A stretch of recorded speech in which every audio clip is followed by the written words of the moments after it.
Hello everyone, welcome to my channel. మీ పొలానికి వెళ్ళడానికి దారి ఇవ్వట్లేదా? అయితే ఏం చేయాలి?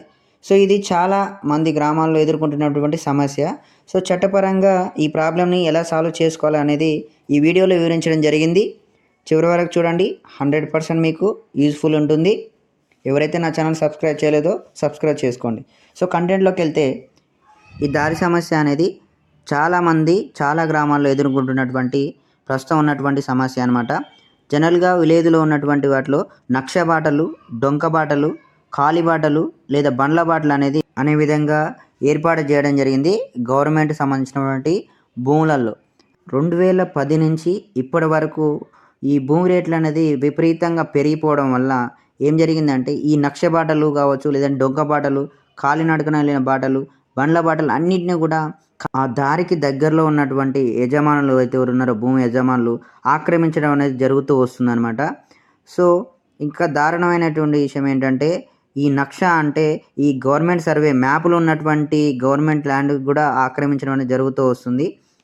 అలాగే ఇంకొకటి ఏంటంటే, మరీ ముఖ్యంగా తరతరాలుగా మారిన కొద్దీ ఈ ఈ ల్యాండ్ అనేది చిన్న చిన్నగా తగ్గుతూ వస్తుంది. అంటే ఫర్ ఎగ్జాంపుల్ 10 ఎకరాల భూమి అనేది ఒకే పర్సన్ కొంటే ఇప్పుడు ఆ 10 ఎకరాల నుంచి 5 ఎకరాలు, 5 ఎకరాల నుంచి 1 ఎకరం, ఎకరం నుంచి అర ఎకరం వరకు ఇలా తగ్గుతూ వస్తుందన్నమాట అమ్మకాల వల్ల, లేదంటే కొనుగోలు చేసినప్పుడు.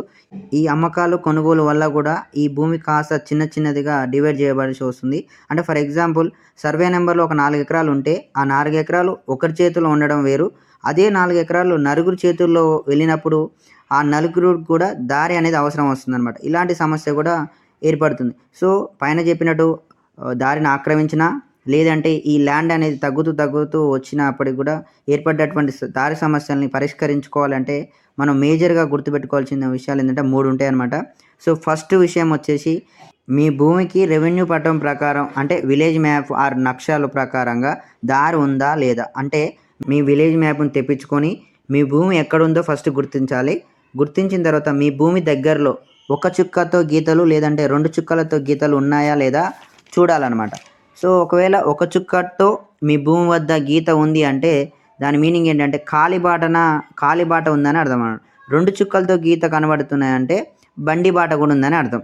అంటే సింపుల్గా మ్యాప్లో మీ భూమి ఎక్కడుందో గుర్తించి దాని లోపల ఈ గీతలు ఉన్నాయా లేదా అనేది పరిశీలించాలి. ఈ చుక్కలో ఉన్నటువంటి గీతలు ఉంటే కనుక మీ సమస్య ఈజీగా చీరిపోయినట్టే. అంటే దీని అర్థం ఏంటంటే, ఎప్పుడో నక్ష తయారు చేసినప్పుడే ఈ గ్రామ నక్షలో గీసేటప్పుడే మీ భూమికి దారి అనేది ఇవ్వడం జరిగింది. కానీ ఇప్పుడు ఎవరో మిమ్మల్ని దారి ఇవ్వడానికి ఇబ్బంది పెడుతున్నారు కాబట్టి ఇప్పుడు మీరు ఎంఆర్ఓ గారి దగ్గరికి వెళ్ళి కంప్లైంట్ ఇస్తే భూ ఆక్రమణ చట్టం కింద ఆ దారిని తిరిగి ఏర్పాటు చేసే అధికారం అనేది ఎంఆర్ఓకు ఉంటుంది. సో కాలిబాట కానీ బండి బాట కానీ ఏదైనా సరే గవర్నమెంట్ సంబంధించినవి కాబట్టి దానిని ఎవరైనా సరే ఆక్రమిస్తే మాత్రం ఈ భూ ఆక్రమణ చట్టం కింద వారికి నోటీసులు ఇచ్చి, అలాగే ఆ దారిని మళ్ళీ ఓపెన్ చేయించి, లేదంటే పోలీస్ కేసు కూడా వాళ్ళ మీద పెట్టే ఛాన్స్ ఉంటుందన్నమాట. సో నెక్స్ట్ వచ్చేసి రెండవది ఏంటంటే, సో మీ గ్రామం నక్షలో మీ భూమి దగ్గర ఎలాంటి గీతలు అంటే కాలిబాట కానీ అండ్ బండి బాట కానీ 2 లేవు అనుకున్నాం, కానీ మీ తాతల కాలం నుంచి అదే దారిని ఉపయోగించుకుంటూ వస్తున్నారనమాట. వచ్చినప్పుడు సడన్గా ఆ భూమికి సంబంధించిన యజమాని మిమ్మల్ని ఆ మార్గం నుంచి వెళ్ళనీయకుండా ఆపినప్పుడు, అడ్డుపడినట్టయితే, మీరు మీ తాతల కాలం నుండి దారిని వాడుతున్నారు కాబట్టి, అంటే 12 సంవత్సరాల పైగా మీరు భూమిని దారి కోసం వాడుకున్నారు కాబట్టి ఈస్మెంట్ రైట్ అనేది మీకు వస్తుందన్నమాట. అంటే దారిని వాడుకోవచ్చు మీరు. అయితే ఆ భూమి యజమాని మీరు కాదు, కానీ మీరు ఆ భూమిని దారి కోసం వాడుకోవచ్చు అనమాట. అయితే ఈ ఈస్మెంట్ క్లెయిమ్ చేస్తూ సివిల్ కోర్టులో మీరు సూట్ ఫైల్ చేసినట్లయితే, సో సివిల్ కోర్ట్ అనేది మీకు ఆర్డర్ పాస్ చేస్తుంది ఈస్మెంట్ గ్రౌండ్ కింద. సో అప్పుడు మీరు అధికారికంగా మీరు ఆ యజమాని మీరు కాకపోయినప్పటికీ ఆ దారిని అనమాట మీరు ఉపయోగించుకోవచ్చు అనమాట. సో నెక్స్ట్ మూడో పద్ధతి ఏంటంటే, పైన తెలిపినట్టుగా విలేజ్ మ్యాప్లో మీకు కాలినడకన బాట లేదు అండ్ అలాగే బండి బాట లేదు, 2 లేదు. అండ్ లేదా ఈ మధ్యనే మీరు పక్క యజమాని పొలం నుంచి నడవడం మొదలు పెడుతున్నారు అనుకోండి, అప్పుడు వాళ్ళు మీకు అడ్డుకుంటే, లేదా కొత్తగా మీకు దారి అనేది అవసరం వచ్చింది, అలాంటప్పుడు ఏం చేయాలి అంటే, ఇది ఒక పెద్ద సమస్య అనమాట. అంటే ఇది అంత ఈజీగా ఆటోమేటిక్గా సాల్వ్ అయ్యేటటువంటి సమస్య కాదనమాట. సో మీరు ఎవరి వద్ద అయితే భూమి కొన్నారో, సో వారి యొక్క లింక్ డాక్యుమెంట్స్ అనేది చెక్ చేయాల్సి ఉంటుంది. ఆ లింక్ డాక్యుమెంట్లలో ఎంతమంది చేతులు మారుతూ వచ్చింది ఆ భూమి అనేది, వాళ్ళు ఉన్న టైంలో వాళ్ళు ఈ దారిని అనేది ఎట్లా వాడేవారు అనే విషయాన్ని ఒకటి తెలుసుకోవడం ఒకటే దీనికి మార్గం. అందుకే భూమి కొనేటప్పుడే ఆ దారి ఏంటి అని ఖచ్చితంగా రాసుకోవాల్సి ఉందన్నమాట సేల్ డీడ్‌లో. ఈ సేల్ డీడ్ అంటే ఇప్పుడున్నటువంటి సిచ్యువేషన్ ఎలా ఉందంటే ప్రెజెంట్ ఉన్న డేస్‌లో ఈ 2, 3 లైన్స్‌లోనే రాసేస్తున్నారన్నమాట. అంటే ఎవరు అమ్మిన వారెవరు, కొన్నవారెవరు, ఆ భూమి ఎక్కడుందని జస్ట్ ఇలాగా నార్మల్‌గా రాస్తున్నారన్నమాట. అంతే. సో, ఇలా చేయడం వల్ల ఇలాంటి సమస్యలనేది వచ్చే ఛాన్స్ ఉంటుంది.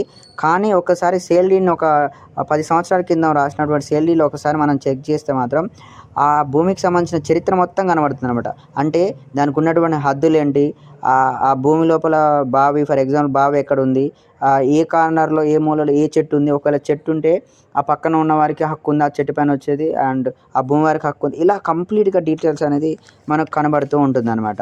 సో, నెక్స్ట్ చివరగా పైన చెప్పినట్టుగా ఈ 3 సిట్యుయేషన్స్ అంటే 3 పద్ధతులు కాకుండా ఇక మనకు లాస్ట్ సిట్యుయేషన్ ఏంటంటే ఇక దారి కొనుక్కోవాల్సిందనమాట. ఎవరైతే భూమి ఉందో వాళ్ళకి సంబంధించిన వారి దగ్గర నుంచి దారి కొనుక్కోవడం ఒకటే సమస్య.